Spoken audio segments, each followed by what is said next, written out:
Yes, Black Ops 4. No doubt your sub boxes are spammed. I will not sit here and try to break down every little thing, cause no need to compete with the people who actually played the game, but I can summarize the event and opinionate. So do that I shall. Most of all, I find the community reaction interesting. Usually it feels like there's either an overall positive or negative reaction. I know there are always different opinions, but this time I've seen two very distinct sides of people who are either hyped beyond belief or see this as a steaming shitpile and are confident this will finally kill the series. Of course, as usual, my opinion is neither of those extremes, which tends to make both sides dislike you, but that's the way it is. Just looking at the like ratio of the reveal trailer, that's always fun. It is very mixed, with the 2/3 support compared to the overwhelming hate Infinite Warfare got at 14%, or the very positive 91% liked World War II reveal. Of course, I wouldn't say that has much to do with the quality of the game, but what people were expecting and hoping for, and Black Ops 4 did throw a few curveballs. So let's break things up and talk about the different modes, starting with the multiplayer.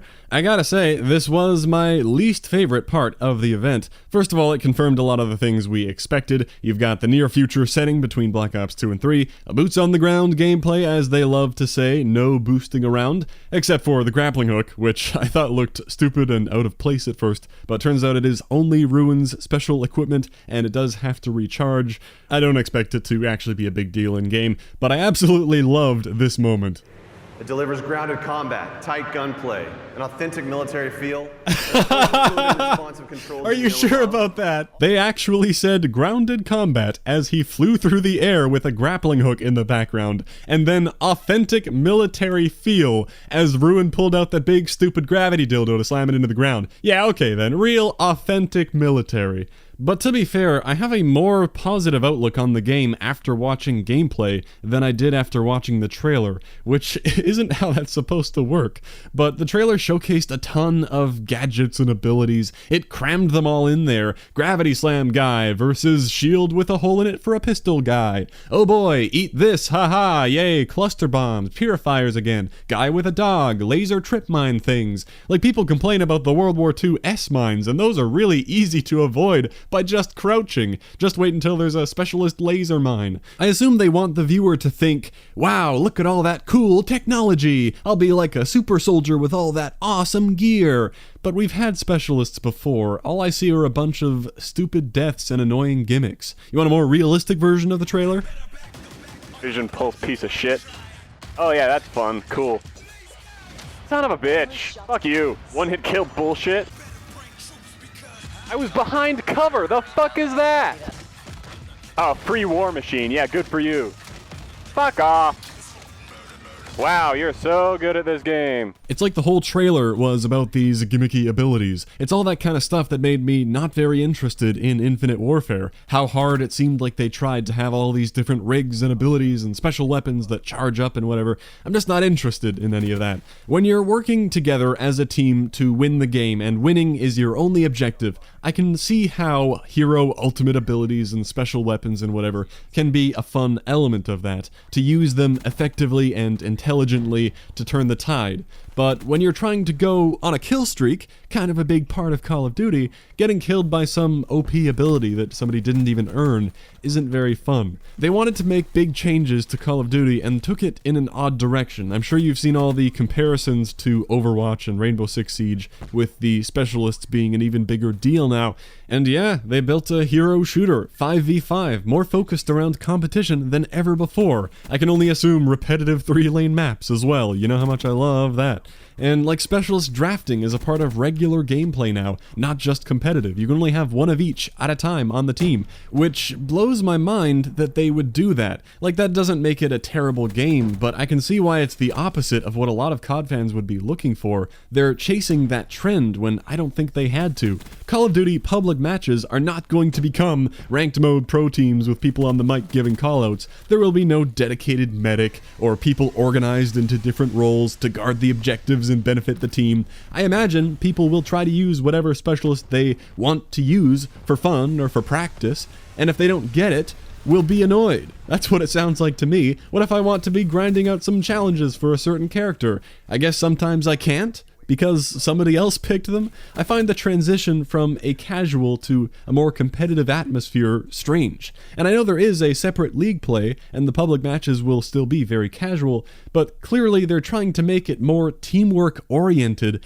which I don't see working out all that well. I have an appreciation for both styles of games, but the competitive stuff is usually only really fun when you get some friends together and you're communicating and going for the wins. Most of the time I'll be playing solo though, so I don't see this as an improvement.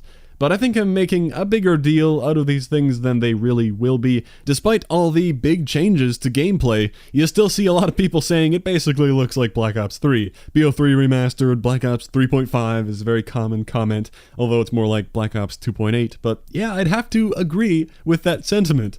I know that it's a very different game, and yet it often feels like I'm watching Black Ops 3 gameplay without the jetpacks and wall running. I found it very odd that they recycled some of the specialists with the same voice actors and weapons and everything, just gave them some revamped abilities. It does make it feel like more of the same game instead of something new, along with some recycled weapons that all have a very similar aesthetic.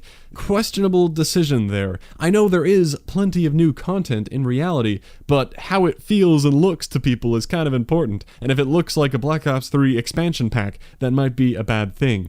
I guess I should mention the stuff about PC support that they talked about. Year after year, PC COD gets screwed over by lackluster support and suffer from the low player count. And every year, they make another pitch about how this time will be different. PC COD will be well supported. I'm hesitant to ever recommend getting COD on PC, but their pitch this year was the best so far, I have to say, with it coming to Battle.net with the Beenox and Blizzard support, tons of options, not just a crappy port. Everything they promised sounds good, but just be careful if you opt for PC COD. Other than that, there are tons of multiplayer details I didn't delve into, the big minimap changes with how enemies are spotted, the unique weapon attachments and operator mods look cool. It's awesome to finally see predictable recoil, weapon-specific recoil patterns you can learn, increasing the skill gap there. Of course, the no automatic health regen, you have to trigger it yourself, and the ability to do that will then replenish with time. That sounded like a big deal at first, going back to the older times, but after watching gameplay, it looks like that's going to be really easy to get used to and not a big deal at all. Also, the 150 base health that it looks like they balanced the weapons around this time, and the time to kill does look fairly long, especially with the shield and health boosting mechanics, the healer specialist guy. Also, plenty of class setup changes. Shotguns are secondaries again, and it sounds like they're much weaker as a result. Sorry, shotgun lovers. The control mode, it sounds like they'll be focusing on, looks like fun. There's a lot there, and a lot of things that look like fun, but also some things that make me think, wake me up when Modern Warfare 2 comes back. But overall, I have an open mind, and it looks interesting, even if not exactly the direction I was hoping to see them take. But I said the multiplayer was the least interesting part of the reveal to me, so let's move on to the zombies, of course. It's no secret I haven't played much zombies since Black Ops 2, and I played much more in Black Ops 1. I feared they would only go deeper into the Easter egg hole with this one, where you have to study up on YouTube tutorials to even be able to play. But it seems like that may not be the case. They talked a lot about custom options for playing how you want, also a zombie rush mode, described as simplifying the gameplay experience, which might be what I'm looking for, just killing zombies, getting random guns and all that. As for the storyline, now starting fresh, completely separate from the previous Zombies universe, and as crazy as this stuff was, I gotta say, I'm into it. I saw very mixed reactions on this too, and it is a bit ridiculous reminding yourself that this is Call of Duty the entire time, but who cares if it's under the Call of Duty name or not? The weird mental time-traveling thing as these four are tracking down that zombies artifact, the Gladiator stuff, the Titanic, the Mob of the Dead remake. Count me in. It's nice to see zombies launching with a bunch of content, plenty of options, and a new fresh take on everything. You may feel very differently about it, and I can understand. Also, I know it feels like every year I say, wow, this zombies looks pretty cool, I think I'll be giving it a try this time, and then I always end up putting all my time into multiplayer because I want to focus on grinding that out. So, I don't know if this time will be any different. I guess it depends on if I know anybody else who will want to play it as well, because that's what would make it most worthwhile. Speaking of that, something that'll be much better played with friends, next we gotta touch on Blackout, of course, the Battle Royale mode. Also controversial, lots of hype, lots of hate for them to be hopping on that bandwagon. Feel however you want about it, but it is happening, and I am very interested. Characters, map elements, guns, and equipment from the entire Black Ops franchise, land, sea, and air vehicles, the map being 1,500 times larger than Nuketown, as Vondi said, although what does that really mean? Of course they picked a small map in Nuketown in order to say an impressive number. You have to remember, when it comes to area, 1,500 times bigger might not be as big as you think. If you square root that, you'll realize it's like saying 39 by 39 Nuketowns, which is very large, but not insane. You can imagine running across Nuketown 40 times. I'd say it sounds like about half the size of the Fortnite map, which is a quarter of the size of the first couple PUBG maps. But map size isn't everything, obviously. It sounds like there will be a lot to that mode, and I do find it to be more exciting than the multiplayer. I look forward to seeing more about it. But I'm sure many of you feel very differently about that as well, and that's perfectly fine. Regardless of how you may feel about the mode, though, nothing beats a trailer that begins with runhack.exe. Yeah, okay then. Finally, we should talk about campaign. Well, not really, because as I'm sure you know, there is no formal campaign. The way they've softened that blow is by saying they're weaving narrative into the other modes. Obviously, Zombies has its own thing, and there are going to be solo mission experiences that focus on the specialists. They had a trailer for that, and it felt campaign-esque, but will surely be very limited. They described it as fast-paced trials that give a hands-on introduction into the specialists and exploring their backgrounds, which sounds like it'll be neat, but also short, all split up into playing their individual backstories, something like that. It does suck to miss out on a Black Ops series campaign mode. I do think it'd be cool to see more in that universe, but at the same time, it isn't the biggest deal to me personally. Just looking at recent games, I didn't care much for the IW campaign, and I have yet to play the World War II campaign, although I do plan to sometime soon. So it is a shame, but I won't miss it too much personally. I guess that's about it then. There are some thoughts about the game. Quite the massive reveal event. I feel like I only scratched the surface, but I won't spam you with videos to cover the minutia. That feels a bit pointless. I think it's fun to discover everything when you get your hands on it. And it's an alpha as well. Things are going to change.